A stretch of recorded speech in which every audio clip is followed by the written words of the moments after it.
ನಮಸ್ತೆ ಮಿತ್ರರೇ, ಚಳಿಗಾಲ ಶುರುವಾಗಿದೆ. ಮೈಯೆಲ್ಲ ಅಂದರೆ ಸ್ಕಿನ್ ಎಲ್ಲ ಡ್ರೈ ಆಗ್ತದೆ. ಅಂದರೆ ಹೊರಗಿನಿಂದ ಡ್ರೈ ಆಗುವಾಗ ನಾವು ಏನಾದರೂ ವಿಂಟರ್ಸ್ ಕ್ರೀಮನ್ನು ಹಾಕ್ಕೊಂಡು ನಮ್ಮ ಬಾಡಿಯನ್ನು ಚೆನ್ನಾಗಿಟ್ಕೊಳ್ಬೋದು. ಆದರೆ ದೇಹದ ಒಳಗೆ ಈ ಚಳಿಗಾಲಕ್ಕೆ ಕೆಲವು ಆಹಾರ ಪದಾರ್ಥಗಳಂದರೆ ಪೌಷ್ಟಿಕಾಂಶಗಳು ಬೇಕಾಗ್ತದೆ. ಹಾಗಿರುವಾಗ ಇವತ್ತು ನಾನು ಅಗಸೆ ಬೀಜ ಅಂದರೆ ಫ್ಲ್ಯಾಕ್ಸ್ ಸೀಡ್ಸ್ ಇದನ್ನು ಉಪಯೋಗಿಸಿ ಒಂದು ರುಚಿಕರವಾದ ಮತ್ತು ಆರೋಗ್ಯಭರಿತವಾದ ಚಟ್ನಿಯನ್ನು ಮಾಡಿದ್ದೇನೆ. ಈ ಅಗಸೆ ಬೀಜದಿಂದ ಈವನ್ ಉಂಡೆ ಸಹ ಮಾಡ್ತಾರೆ ಚಳಿಗಾಲದಲ್ಲಿ. ಅದು ಒಮೆಗಾ 3 ಫ್ಯಾಟ್ ಆ್ಯಸಿಡ್ನಿಂದ ತುಂಬಿದಂಥದ್ದು. ಹಾರ್ಟ್ ಪ್ರಾಬ್ಲಮ್ ಇರುವವರಿಗೆ ಸಹ ಇದು ಬಹಳ ಒಳ್ಳೆಯದು. ಈವನ್ ಡಯಾಬಿಟಿಕ್ ಪೇಷಂಟ್ಗಳಿಗೆ ಸಹ ಇದು ಒಳ್ಳೆಯದು. ಎಲ್ಲರಿಗೆ ಸಹ, ಯಾರಿಗೆ ನಾರ್ಮಲ್ ಪೀಪಲ್ಗಳಿಗೆ ಸಹ ಇದು ಬಹಳ ಉತ್ತಮ.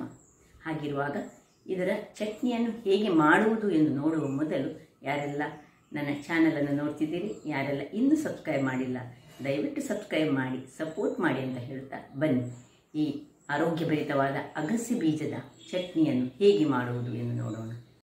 ನಮಸ್ತೆ ಮಿತ್ರರೇ, ಇವತ್ತು ಈ ಫ್ಲ್ಯಾಕ್ಸ್ ಸೀಡ್ಸನ್ನು ಉಪಯೋಗಿಸಿ ಒಂದು ಚಟ್ನಿಯನ್ನು ಮಾಡೋಣ. ಈ ಚಳಿಗಾಲಕ್ಕಂತೂ ಹೇಳಿ ಮಾಡಿಸಿದಂತೂ ಸ್ಕಿನ್ನಿನ ಆರೋಗ್ಯವನ್ನು ಇದು ಬಹಳ ಕಾಪಾಡಿಕೊಳ್ತದೆ. ಅಲ್ಲದೆ ಈ ಹೇರ್ ಲಾಸ್ ಯಾರಿಗೆಲ್ಲ ಉಂಟು ಅಂಥವರು ಸಹ ಇಂತಹ ಒಂದು ಇದನ್ನು ಅಥವಾ ನೀರಿನಲ್ಲಿ ಹಾಕಿಸಿ ಇದನ್ನು ತುಂಬ ಮಂದಿ ಕುಡಿತಾರೆ. ಅಂದರೆ ಒಂದು 10-12 ಗಂಟೆಗಳ ಕಾಲ ಅದು ನೀರಿನಲ್ಲಿ ಹಾಕಿರಬೇಕು. ಅಥವಾ ಹೀಗೆ ಚಟ್ನಿಯ ಅಥವಾ ಲಡ್ಡು ಮಾಡ್ತಾರೆ. ಲಡ್ಡು ಬಹಳ ಚೆನ್ನಾಗಿ ಬರ್ತದೆ ಈ ಫ್ಲ್ಯಾಕ್ಸ್ ಸೀಡ್ಸ್. ಇದರಲ್ಲಿ ಒಮೆಗಾ 3 ಫ್ಯಾಟಿ ಆ್ಯಸಿಡ್ಸ್ ಉಂಟಂತೆ. ಯಾವುದು ನಮ್ಮ ಬಾಡಿಗೆ ಇದು ಅಗತ್ಯ, ಅಂದರೆ ನಮ್ಮ ಬಾಡಿ ಒಮೆಗಾ 3 ಫ್ಯಾಟನ್ನು ಅದು ಪ್ರೊಡ್ಯೂಸ್ ಮಾಡೋದಿಲ್ಲ. ಹಾಗಾಗಿ ಇಂತಹ ಒಂದು ವಸ್ತುಗಳನ್ನು ನಾವು ತಿಂದರೆ ಅದು ದೇಹವನ್ನು ಉತ್ತಮವಾಗಿ ಅಂದರೆ ಆರೋಗ್ಯಭರಿತವಾಗಿ ಇಟ್ಟುಕೊಳ್ತದೆ ಅಂತೆ. ಹಾಗಿರುವಾಗ ಇಲ್ಲಿ ನೋಡಿ, ಇದಕ್ಕೆ ಒಂದು ನಾನು ಹೆಚ್ಚು ಖಾರ ಮಾಡೋದು ಬೇಡ ಚಟ್ನಿ. ಒಂದು 2 ಮೆಣಸು ತೆಗೆದುಕೊಂಡಿದ್ದೇನೆ, ಸ್ವಲ್ಪ ಬೆಳ್ಳುಳ್ಳಿ ತೆಗೆದುಕೊಂಡಿದ್ದೇನೆ, ಒಂದು 7 ಎಸಳಿನಷ್ಟು. ಇದು ಸ್ವಲ್ಪ ಹೆಚ್ಚು ಇದ್ರೂ ಸಹ ತೊಂದರೆ ಇಲ್ಲ. ಕರಿಬೇವಿನ ಸೊಪ್ಪು, ಹಾಗೆ ಎಷ್ಟು ನಾವು ಈ ಫ್ಲ್ಯಾಕ್ಸ್ ಸೀಡ್ಸ್ ತೆಗೆದುಕೊಂಡಿದ್ದೇವೆ. ಇದಕ್ಕೆ ಅಗಸೆ ಬೀಜ ಅಂತ ಸಹ ಕನ್ನಡದಲ್ಲಿ ಕರಿತೀವಿ. ಅಷ್ಟೇ ಈ ಪುಟಾಣಿ ಹುರಿಗಡಲೆ ಅಂತ ತೆಗೆದುಕೊಳ್ಬೇಕು. ಮತ್ತು ಒಂದು ದೊಡ್ಡ ಚಮಚದಷ್ಟು ಬಿಳಿ ಎಳ್ಳನ್ನು ತೆಗೆದುಕೊಳ್ಬೇಕು, ಸ್ವಲ್ಪ ಬೆಲ್ಲ. ಹಾಗಾದರೆ ಹೇಗೆ ಮಾಡೋದನ್ನು ನೋಡೋಣ. ಸ್ವಲ್ಪ ಉಪ್ಪು ಬೇಕು ಮತ್ತು ಸ್ವಲ್ಪ ಎಣ್ಣೆ ಬೇಕು. ಇಲ್ಲೀಗ ಒಂದು ಬಾಣಲೆಯನ್ನು ಇಟ್ಕೊಳ್ಳೋಣ. ಬಾಣಲೆಯನ್ನು ಹೊತ್ತಿಸಿ ಬಾಣಲೆ ಬಿಸಿ ಆಗುವಾಗ ಅದಕ್ಕೆ ಸ್ವಲ್ಪ ಎಣ್ಣೆಯನ್ನು ಹಾಕೊಳ್ಳೋಣ. 1 ಚಮಚದಷ್ಟು ಎಣ್ಣೆ ಹಾಕ್ಕೊಳ್ತಿದ್ದೇನೆ. ಈಗ ಅದರಲ್ಲಿ ಬೆಳ್ಳುಳ್ಳಿ, ಇವರಿಗೆ ಬೆಳ್ಳುಳ್ಳಿಯನ್ನು ಸ್ವಲ್ಪ ಫ್ರೈ ಆಗಲಿ. ಬೆಳ್ಳುಳ್ಳಿ ಇದೀಗ ನಾನು ಸ್ವಲ್ಪ ಪ್ರಮಾಣದಲ್ಲಿ ಮಾಡ್ತಿದ್ದೇನೆ. ನಾನು 50 ಗ್ರಾಮ್ಸ್ನಷ್ಟು ಅಗಸೆ ಬೀಜ ತೆಗೆದುಕೊಂಡಿದ್ದೇನೆ. ನೀವು 100 ಗ್ರಾಮ್ಸ್ನಲ್ಲಿ ಮಾಡೋದಾದರೆ ಸ್ವಲ್ಪ ಇದಕ್ಕಿಂತ ಸ್ವಲ್ಪ ಜಾಸ್ತಿ ಬೆಳ್ಳುಳ್ಳಿ ತೆಗೆದುಕೊಂಡ್ರಿ. ನೋಡಿ, ಬೆಳ್ಳುಳ್ಳಿ ಸ್ವಲ್ಪ ಇದರಲ್ಲಿ ಫ್ರೈ ಆಗುವಾಗ ಸಿಪ್ಪೆ ತೆಗೆದುಕೊಂಡು, ಯಾಕಂದರೆ ನಾವೀಗ ಇದನ್ನು ಪೌಡರ್ ಮಾಡಲಿಕ್ಕೆ ಉಂಟು, ಅದನ್ನು ಸಿಪ್ಪೆ ತೆಗೆದುಕೊಂಡು ಯೂಸ್ ಮಾಡಿ. ಈಗ ಇಷ್ಟ ಆಗುವಾಗ ಕರಿಬೇವಿನ ಸೊಪ್ಪು, ಇದು ಸ್ವಲ್ಪ ಹೆಚ್ಚು ಸಹ ಹಾಕೊಳ್ಬೋದು. ಕರಿಬೇವಿನ ಸೊಪ್ಪು ಚಟ್ನಿಯಲ್ಲಿದ್ದರೆ ತುಂಬ ಚೆನ್ನಾಗಿ ಬರ್ತದೆ. ಇನ್ನು ಕಾಯಿ ಮೆಣಸನ್ನು, ಒಳಮೆಣಸನ್ನು, ಬ್ಯಾಡಿಗೆ ಮೆಣಸು ತೆಗೆದುಕೊಂಡಿದ್ದೇನೆ ನಾನು. ಈಗ ಸ್ವಲ್ಪ ಕಟ್ ಮಾಡಿ ಹಾಕಿದರೆ ಪಕ್ಕ ಫ್ರೈ ಆಗ್ತದೆ ಹೇಳಿ ಹಾಕ್ಕೊಳ್ತಿದ್ದೇನೆ ನಾನು.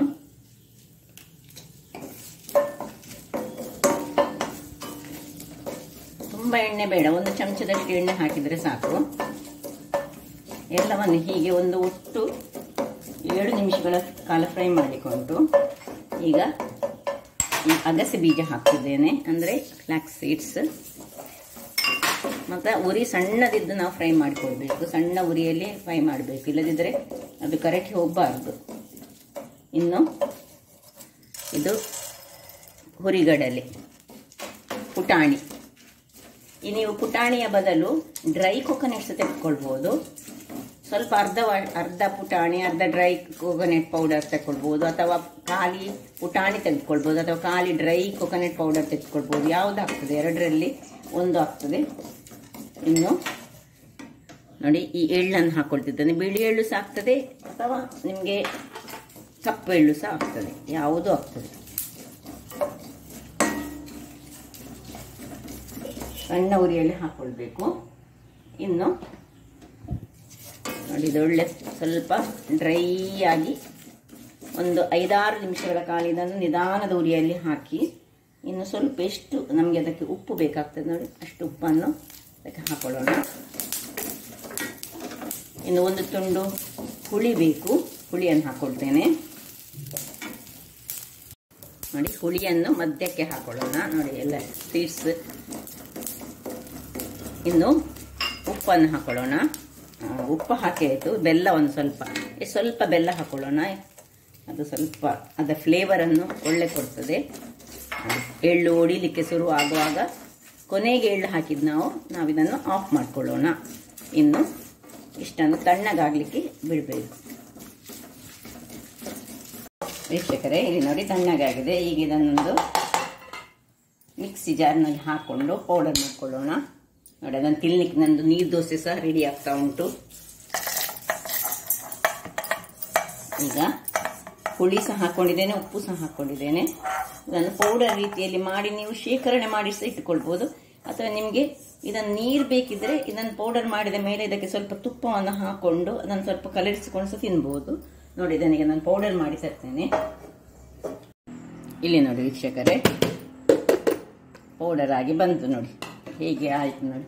ಇದಕ್ಕೆ ಕೆಂಪು ಕಲರ್ ಬರೋದಿಲ್ಲ, ಯಾಕಂದ್ರೆ ಇದರಲ್ಲಿ ಬೇರೆ ಎಲ್ಲ ಅಂಶಗಳು ಇರೋದ್ರಿಂದಾಗಿ ನೋಡಿ. ಇದನ್ನೇ ಒಂದು ಟೈಟ್ ಏರ್ ಕಂಟೈನರಲ್ಲಿ ನಾವು ಇದನ್ನು ಒಳಗೆ ಶೇಖರಣೆ ಮಾಡಿಸಿ ಇಟ್ಕೊಳ್ಬೋದು.